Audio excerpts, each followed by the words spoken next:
C'est beau. Les amis, j'espère que vous allez bien. On se retrouve aujourd'hui dans cette vidéo un peu différente des autres. On s'est fait un petit plaisir, François et moi. Je vous explique rapidement.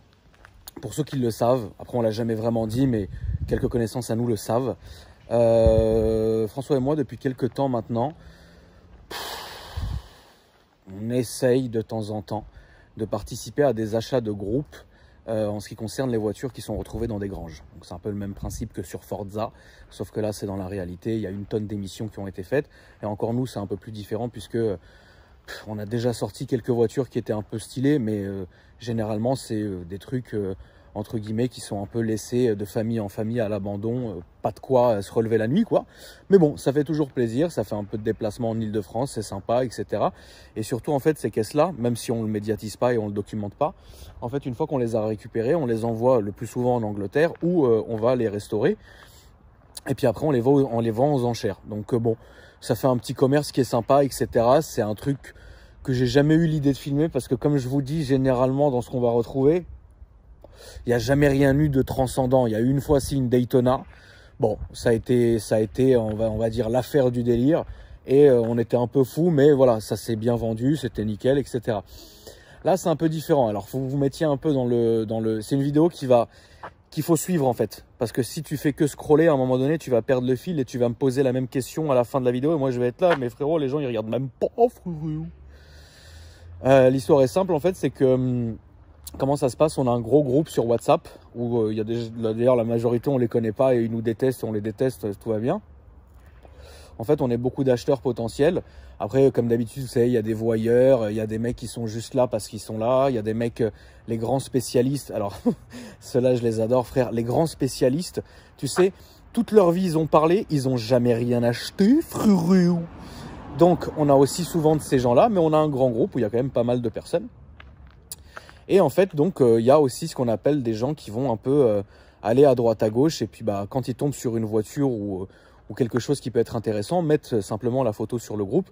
Et après, le plus souvent, bah, ils s'arrangent en direct. La personne va voir la voiture et puis après, fait l'achat, etc. Ce qui s'est passé, nous, c'est que donc, j'étais pas du tout avec François ce soir-là. François faisait ses trucs, moi, j'étais en train de dîner. Et en fait, ce groupe WhatsApp fait que sonner, mais genre vraiment... c'est sans arrêt en fait, tu vois. Donc à un moment donné, moi j'ai coupé les notifs. C'est bon, c'est lourd, tu vois. Et surtout que voilà, c'est comme je vous ai dit, hein, y a rien de fou quoi. Il y a rien de ouf quoi. Et le plus souvent d'ailleurs, c'est des merguez empaillées, donc ça sert à rien. Ce qui s'est passé, c'est que là j'étais en train de dîner, François m'appelle, il me dit frérot, regarde sur le groupe des enchères, tu vas péter les plombs. Je regarde frérot, je défile une centaine de messages, je suis comme ça, je suis en dîner, je regarde comme ça, je fais qu'est-ce que c'est. Et là. Là, on voit une photo donc d'une voiture un peu sous une bâche. En fait, on voit que le quart avant est dans une espèce de grange et prise la nuit au flash, tu vois.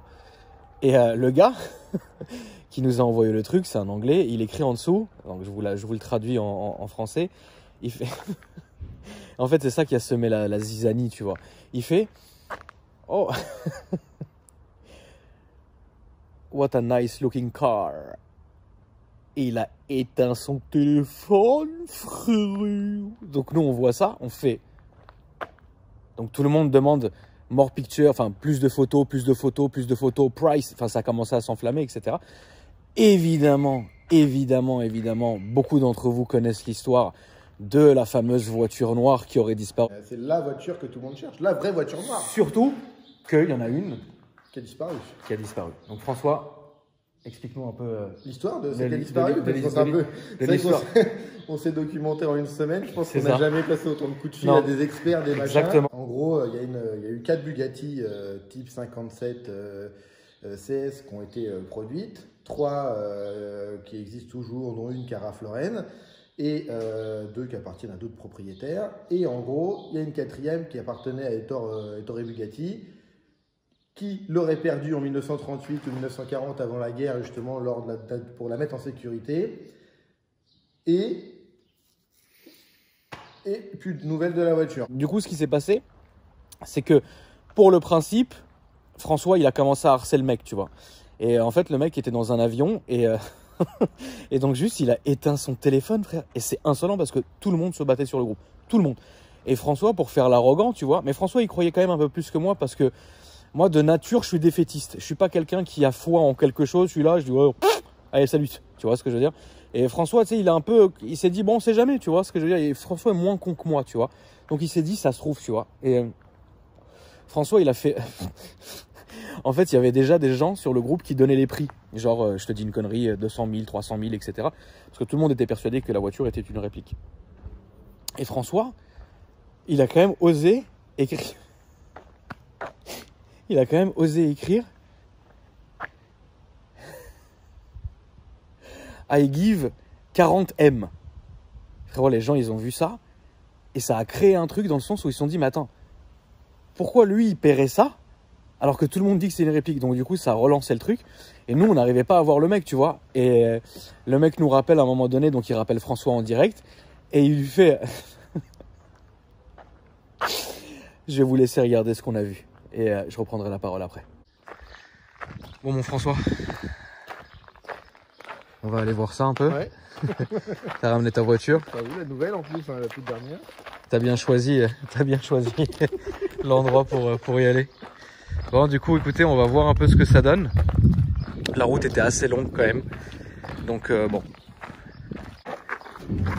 Tu veux que je t'aide, mon François?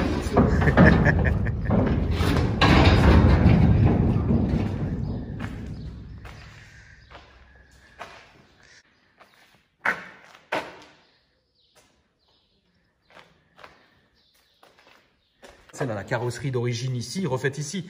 Tu vois ce que je veux dire? C'est L'arrière aussi, l'arrière.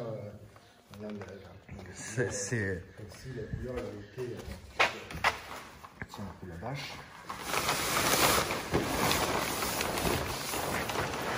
Il y a une partie à l'avant qui a l'air d'être refaite. Et... Tu vois, nous, en fait, quand on a vu ça, on s'est dit, tu vois, cette partie-là est, enfin, pas refaite, mais elle est prête. Et cette partie-là, et vous le voyez ici, est complètement d'origine, quoi. Ouais. La grosse arête comme ça. L'expert, c'était de l'aluminium, une carrosserie en aluminium. Oui. Donc c'est ouf. Puis la photo aussi, là on l'a laissé dans l'état des photos, c'est ça. C'est les 6 pots d'échappement.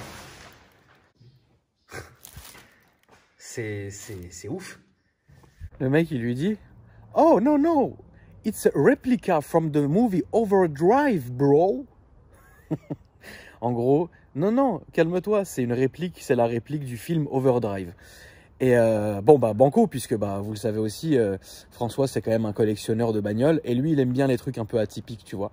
Et donc, ça sera en deuxième partie de la vidéo qui viendra, je pense, dans la semaine, genre mercredi, un truc comme ça. François, François ce qu'il a fait, c'est qu'il est parti là-bas. Et lui, ce bâtard, il rendait fou tout le monde sur le groupe. Oh, yeah, yes, il se prenait en photo comme ça. Et il prenait juste, tu sais, genre un réservoir, un truc. Frérot, nous, on était là. Mais quand même, on a quand même bien flippé parce que, en vrai de vrai, tu vois, tu peux pas savoir. Tu vois ce que je veux dire? Après, je doute quand même, tu vois, qu'en 2020, genre en France, dans une grange, on ait trouvé la voiture noire comme ça. C'est frérot, c'est un moment, c'est impossible.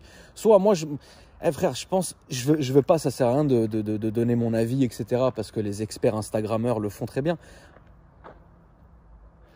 Mais moi, personnellement, je pense que si j'avais cette caisse, frérot, je vais pas me la cloquer, je vais la vendre tout de suite. Donc ça ferait, je pense, très longtemps qu'elle aurait été vendue. Ça se trouve, elle a été marbrée dans un arbre parce qu'elle fume au noir.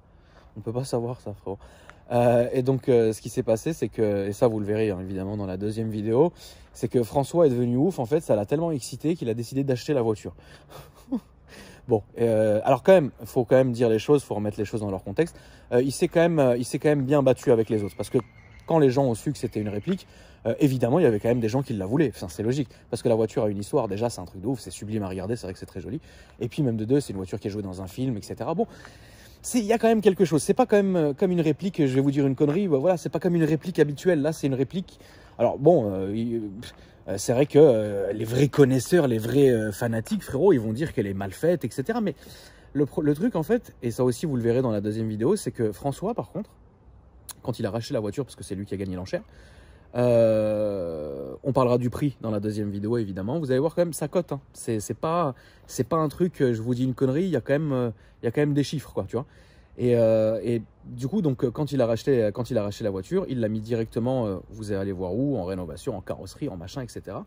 Et vous allez kiffer parce que c'est une voiture qui sera roulable tous les jours. Donc c'est une voiture qui va pouvoir donner, entre guillemets, beaucoup de bonheur aux gens puisqu'elle va pouvoir se déplacer là où François le veut, dans les musées, dans les trucs, dans les machins. Ça fait toujours plaisir à regarder. Et François a décidé de la reproduire à l'identique. Et ça, c'est un truc de ouf parce que, on va l'expliquer aussi dans la vidéo, il y a une histoire de cote de la carrosserie. Donc c'est pour ça qu'elle coûte quand même cher. Parce qu'il y a des plans, il y a des cotes qui sont on va dire, qui rajoutent énormément de cachet à la voiture. Voilà, donc en tout cas, moi j'ai décidé de faire cette vidéo en 2 parties, puisque bah, c'est toujours plaisant en fait, si vous voulez, de suivre un peu une évolution. C'est comme une histoire. Et nous, on a pris beaucoup de plaisir à ça. C'est vrai que la vérité, on a paniqué, on s'est fait menacer par les gens sur le route. C'était marrant, tu vois. On a paniqué, je pense, allez, ouais, quand même quelques temps. On a quand même paniqué quelques temps. Et au final, bon, bah, on est allé voir la voiture. On y est quand même allé 3 fois. Frérot, je t'explique même pas comment c'était loin. Une fois, on est parti truc, une fois machin, et à la fin, on l'a récupéré. Et donc du coup, j'ai décidé de raconter cette vidéo comme une histoire en fait. Donc j'espère que ça vous a plu. N'oubliez pas de vous abonner pour voir la partie 2 qui arrivera cette semaine normalement. Et dites-moi dans les commentaires ce que vous en avez pensé. Et ça me fait plaisir parce que en fait c'est des moments comme ça qui sont complètement cons. En fait on ne pense même pas à en parler ni à un truc. Mais c'est vrai que c'était quand même phénoménal. Imaginez, on aurait trouvé cette voiture, ça aurait été fou. Moi, je continue à dire que c'est impossible. C'est impossible. Il n'y a pas un gars qui va arriver en 2020. Salut, j'ai trouvé la voiture noire. Frérot, tu vas te faire un ardoisé. C'est impossible de faire un truc comme ça. Mais voilà, en tout cas, ça a été marrant quand même parce qu'il y a eu beaucoup de gens qui ont réagi, notamment sur mon Instagram ou sur ma dernière publication, où genre il y avait des experts ils ont ramené des experts d'Instagram qui venaient de trucs. Mais tu sais, ils étaient trop dans leur délire. Mais frérot, tu vois, tu sais, tu peux dire un peu, ouais, machin, là, non, oh, c'est une réplique, selon les études. Mais frérot, arrête, laisse un peu de kiff, tu vois ce que je veux dire? Ça faisait plaisir. Il y avait des gens qui disaient que c'était la voiture de GTA, frérot, c'était trop marrant, tu vois? Enfin bref, c'était une belle histoire à vous raconter, la famille. Donc n'oubliez pas de vous abonner, d'activer la cloche et de mettre un petit like et un petit commentaire si ça vous a plu, évidemment. Et moi, je vous dis à mercredi pour la suite et la fin de cette histoire. Et vous verrez, on va vraiment s'attarder sur la voiture. Donc du coup, là, les grands experts pourront regarder et voir. Mais en tout cas, moi, ça m'a fait vraiment plaisir de faire cette vidéo parce que ça a été marrant. Et François est vraiment quand même quelqu'un de complètement fou, en fait. Lui, il a rien compris. C'est-à-dire, moi, j'avais quand même une retenue, tu vois. Lui, il s'en foutait, il l'enchérissait sur rien. C'est insolent, tu vois. Mais au final, voilà, ça s'est bien passé. Les gens quand même, faut dire quand même ce qui est, ils voulaient quand même cette bagnole. Il y a eu quand même 3-4 mecs qui étaient vraiment très sérieux, qui voulaient cette voiture-là. Au final, bah, c'est François qui a eu la bagnole, donc ça fait plaisir. Elle restera en France, évidemment. Et puis, bah, c'est une voiture que les gens pourront aller voir. C'est quand même mythique, quoi. Même si c'est une réplique, mais ça fait quand même plaisir. Voilà, la famille, c'est tout pour moi. Je vous embrasse fort et je vous dis à mercredi pour une prochaine vidéo. Salut!